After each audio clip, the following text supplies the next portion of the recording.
Bonjour, bienvenue dans ma bibliothèque. Nous sommes à Montréal le 10 mars 2013. Mon nom est Bruno Lalonde. Aujourd'hui, je vous lis un texte que je viens d'écrire à l'instant. Le cirque de l'anus solaire, conte pour adultes. Alex avait l'habitude de me soutirer quelques dollars chaque fois qu'il m'apercevait. Depuis quelque temps, je ne vois plus Alex. Alex a disparu. Est-il mort d'une surdose?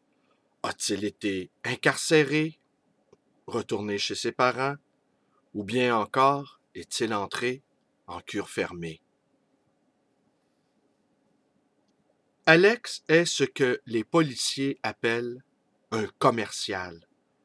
Dit autrement, un prostitué de rue. Le plus bas salarié dans l'échelon des amours tarifiés. Selon que l'on conçoit les rapports humains sous l'angle hiérarchique et pyramidal, Alex est au bas de l'échelle. Cette échelle posée sur le sol, sol qui permet les échappées, cette terre ferme qui permet les évasions. Beaucoup de prostituées, garçons et filles, en choisissant la rue comme théâtre d'opération, se donnent des moyens d'évasion. La rue leur donne l'illusion de la liberté, et quand il ne reste presque plus rien, à part ce désir pas tuable d'être aimé, toutes les illusions sont bonnes. Mais la rue est impitoyable. La rue est un torrent qui emporte tout. Nous, les sédentaires, nous n'observons pas ce tumulte. Pour nous, tout est immobile. Devantures de magasins, voitures stationnées, et des piétons, oui, en mouvement, mais qui vont toujours d'un point à l'autre, dans un but bien précis, murés en leur mental par les habituelles prothèses technologiques qui leur donnent l'illusion d'avancer. L'archétype du promeneur solitaire est une figure du passé. Se promener volontairement et sans but, et se laisser transporter par le flux de la rue est une activité appartenant au millénaire passé. Pour qui en a fait l'expérience radicale, la rue est terrifiante. La rue n'est pas un refuge. Est-ce que la rue a avalé Alex? A-t-on retrouvé son cadavre dans un parc? Les dépouilles des prostituées se retrouvent bien souvent dans les parcs. Ils claquent dans des chambres sordides, parfois dans des voitures même, et tant que le corps n'est pas complètement rigidifié, il est possible de le déplacer et de le déposer tranquillement sur un banc public où un jogger le découvrira à l'aube.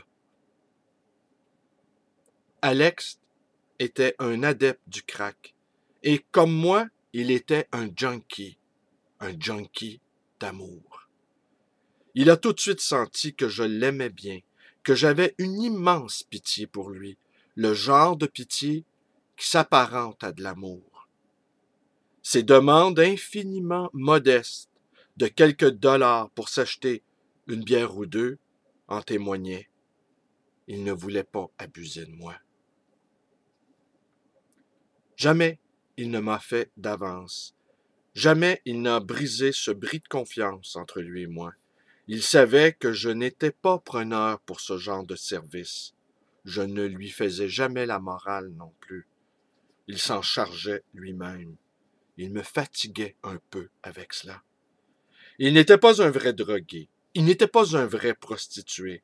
Il n'était même pas un vrai homosexuel. Mais qui l'est?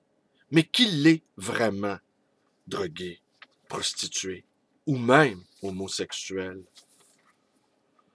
On aura compris ici que je ne fais pas d'équivalence de tous ces termes.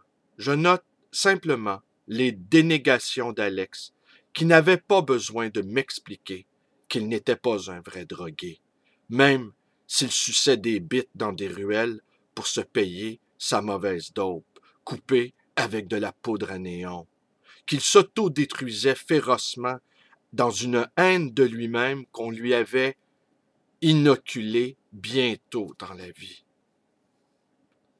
Je pensais simplement que cette haine ravageuse ne me regardait pas. Je lui disais parfois « Arrête de te justifier ». Il voulait absolument que je croie qu'il était une bonne personne, qu'il n'était pas seulement un commercial. Alex était connu de tout le quartier pour une autre caractéristique, son manteau. Son manteau était sa marque de commerce. Ne le sont-ils pas tous? Ce manteau, il ne faisait pas que le vêtir, il revêtait également des significations multiples. Ce manteau était et est, à lui tout seul, le symbole de la dérive du peuple québécois. Ce qu'on pouvait donc y lire sur ce manteau, cirque de l'anus solaire, ce cirque connu à travers le monde et qui fait la fierté de quasiment tout le monde. Le fondateur, qui a défrayé les manchettes à plusieurs reprises ces dernières années, litige avec le poète qui avait composé une ode à son Odyssée dans l'espace, l'Odyssée elle-même où il avait failli périr asphyxié par son nez de clown trop proéminent. N'avait-il pas déclaré que lors de son périple spatial, ce qui avait été le plus difficile, ça avait été de supporter ce nez en caoutchouc? Il a fait aussi parler de lui dans les médias pour une question de pension alimentaire. Il avait alors affirmé qu'il ne croyait pas en l'institution du mariage.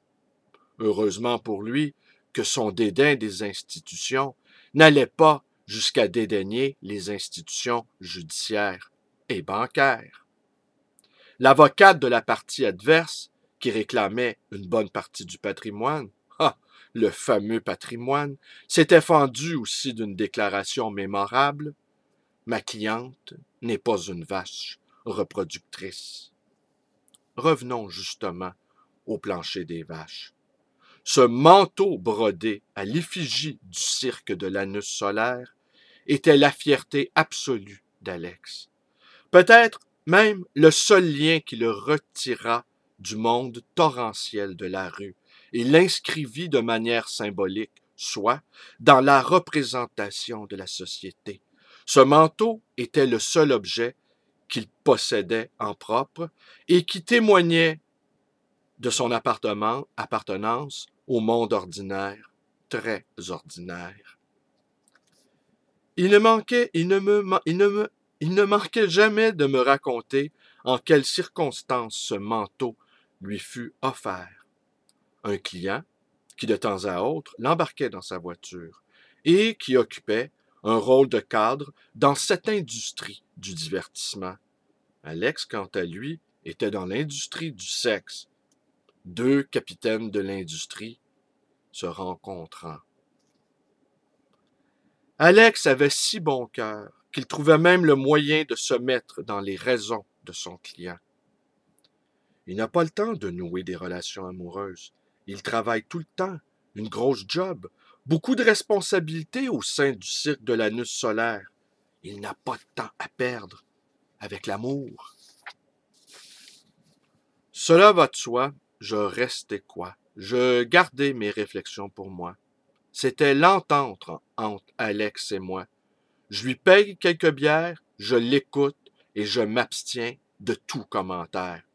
It's a deal, my friend.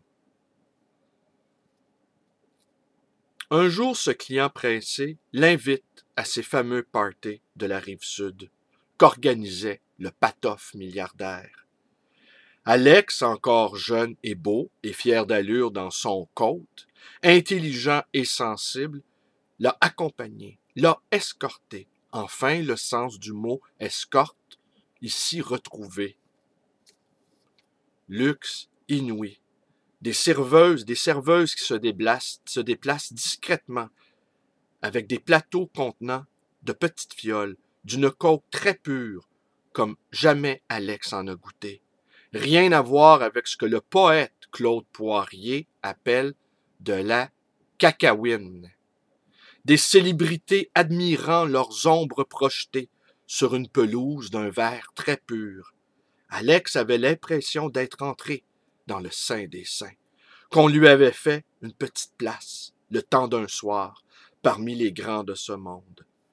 Et quand ce chanteur infiniment célèbre dans toute la francophonie, ce chanteur à la voix rocailleuse, ce chanteur dont on dit que Johnny Hallyday en est tristement jaloux, lui a offert une ligne, Alex a été lui aussi catapulté dans l'espace, sans entraînement et sans nez de clown. Un commercial en orbite, Alex n'en est jamais revenu.